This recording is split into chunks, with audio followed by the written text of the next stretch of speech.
प्रत्येक बूथ पर या प्रत्येक पंचायत पर, प्रत्येक शक्ति केंद्र पर पहुंचे, इतना संभव नहीं हो सकता है।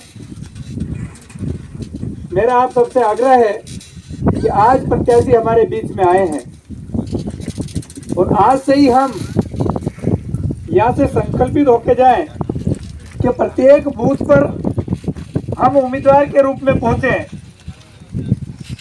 हम माननीय मोदी जी की योजनाओं के साथ प्रत्येक बूथ पर पहुंचकर हमारे जो लाभार्थी है, हितग्राही है, हम सबको मालूम है कि यहाँ पर हमारा झाबुआ जिला, कई ऐसे लोग हैं जो हमारे माननीय मोदी जी की योजना का लाभ लेते हुए भी कांग्रेस की जय बोलने वाले भी बहुत सारे रहते हैं। कई बार हम देखते हैं जब प्रधानमंत्री आवास बना हुआ है और उस पर झंडा किसी और दल का लगा लेते हैं लोग। कहीं न कहीं उसमें हमारी थोड़ी बहुत कमजोरी समझता हूं मैं कि हम उस तक पहुंच नहीं पाते या पहुंचते तो हम उसको सही तरीके से समझा नहीं पाते, क्योंकि जब हम उसको समझाएंगे तब उनको समझ में आएगा कि कांग्रेस के शासनकाल में इंदिरा आवास के नाम से मकान का पैसा आता था और वो भी कई 10-15 हजार आता था, और वो भी एक गांव में 2 या 3 आते थे, और वो भी कौन लेता था? सरपंच और सचिव की जय करता, उसका झोला उठा के चलने वाले को मिलते थे, मालूम नहीं पड़ता था, और वो भी सिर्फ पैसे निकाल कर वापर लेते थे।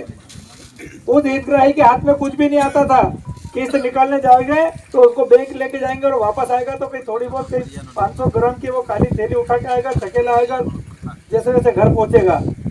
लेकिन हमको बताना पड़ेगा कि कांग्रेस में ये होता था, और आज माननीय मोदी जी के नेतृत्व में हमारे झाबुआ जिले में हमारे एक गांव में कई मकान बने, और मकान भी ऐसे बने कि पहली किस्त निकालो तो आप नींव खोद के डीप कॉलम खड़े करो, फिर ऐसे काम करते थे जब तक उसका काम पूरा नहीं तो जब तक पूरा पैसा नहीं, मतलब हम जिस काम के लिए पैसा देते हैं वो काम हमारा होता है।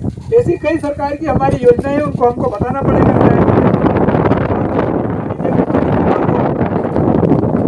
देश की बात हो, सब योजनाओं को बताना मैं उचित नहीं समझता हूँ। हमारे माननीय मंत्री जी और आदरणीय भाभी हमारे सुनना चाहेंगे, लेकिन मैं तो इतना ही आग्रह करना चाहता हूँ कि जो हमारा झाबुआ जिला है और हमारा यहाँ के जो विधायक है, वो विधायक कुछ भी बोल गए, हम सबको मालूम है वो बोले कैसे बोले। तो कांतिलाल जी के इशारे में बोलने में तो उन्होंने बोल दिया, लेकिन उनकी एफआईआर हो गई। अब उनको समझ में आ रहा कि मैंने क्या बोला।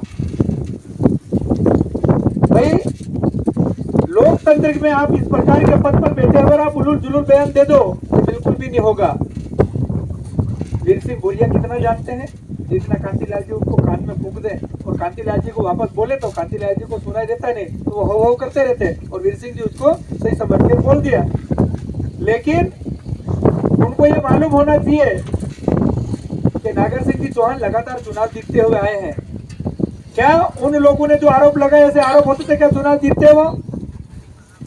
और आप सबको मालूम है कि हमारी सरकार की कितनी योजना है, तो कांतिलाल जी भूरिया जानते हैं कि किस प्रकार से चुनाव जीता जाता। आप सबको मालूम है जब मैं चुनाव लड़ रहा था अभी विधानसभा का, तो मेरे ऊपर भी उन्होंने कई गंभीर आरोप लगाए थे। तो उनको क्या लगता है कि किसी के ऊपर भी ऐसे झूठे आरोप लगा दो, आरोप लगाने के बाद पब्लिक उनके साथ हो जाएगी, चुनाव जीत जाएंगे।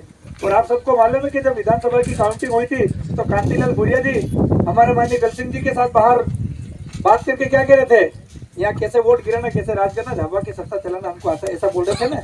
तो ये कांतिलाल जी भूरिया झूठ बोलकर राजनीति करने वाले हैं। इसलिए आप सबसे मेरा आग्रह है कि यहाँ के जो विधायक है जो गलती से निर्वाचित हो गए, उस विधायक ने जो उल्टा सीधा बयान दिया है, यहाँ से हम नागर सिंह जी और अनिता भाभी को विश्वास दिलाएं कि वो वीर सिंह भूरिया याद करें।